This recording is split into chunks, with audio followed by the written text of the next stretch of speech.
Welcome to Comments Podcast, the show where we discuss a variety of topics with your host, Nina. Many nations across the world have had to instigate lockdowns in order to reduce the upsurge in COVID-19 cases throughout the pandemic. Many governments advised their citizens to work from home and children to be homeschooled whilst their schools remained shut. However, since the lifting of the lockdowns, not all children have returned to school in the UK and elsewhere. It is estimated approximately 100,000 children have failed to return to full-time education, and there is no account of the reason for their prolonged absence. Many of these children's education will be severely impaired. It is suspected that many of these young children will be subjected to exploitation and being lured into county line gangs, or worse still, become victims of abuse. The education system paralysis during lockdown affected children primarily from dysfunctional families and homes for whom school offers structure, support, as well as a well-needed daily routine. These young vulnerable children could be lost forever in an education which has till yet now not accounted for the reasons for their absence. Attendance records reveal a large number of over 100,000 children who have had prolonged period of unauthorized absence from school. Many of these children need the state to intervene and follow up each individual case to ensure they are absent for a valid reason. More importantly, authorities need to ensure none of these children are cases of abuse or have been coerced to join the labyrinth of criminal county line gangs who recruit younger children as mules to transfer drugs from urban city centres to rural areas in the UK.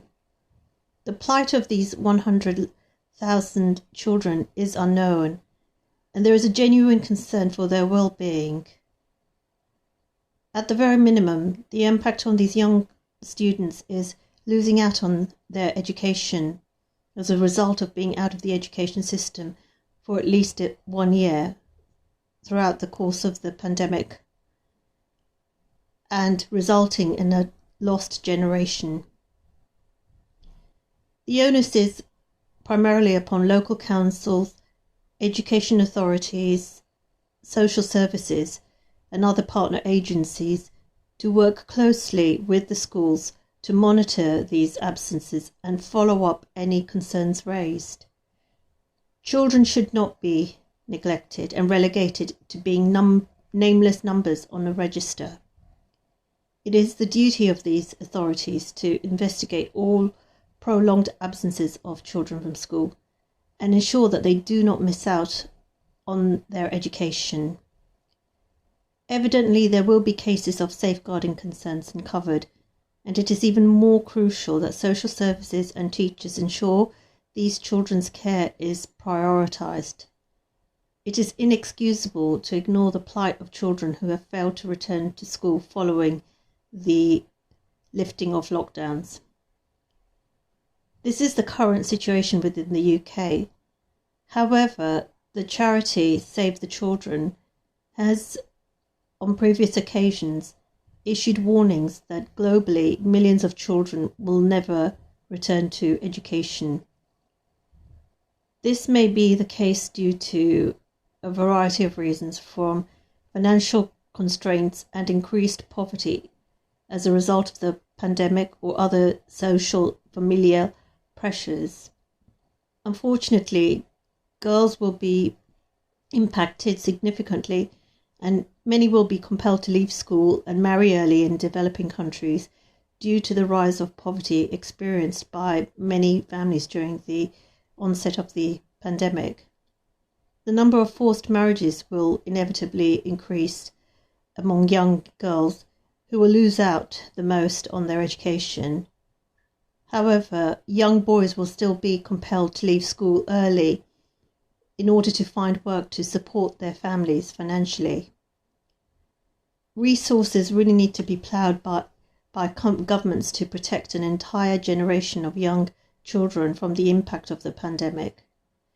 Support for young people through ensuring they are still able to maintain their education through schools reopening, or at the very minimum having access to distant learning from other charitable providers, is essential.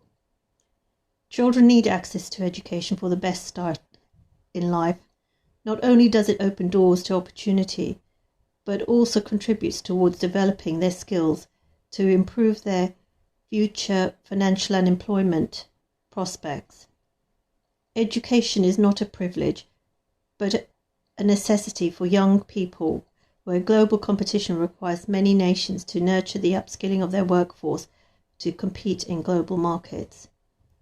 It is of grave concern that thousands of children, a lost generation, will be missing out on their education, with a huge number not returning to school and inequalities to opportunities increasing.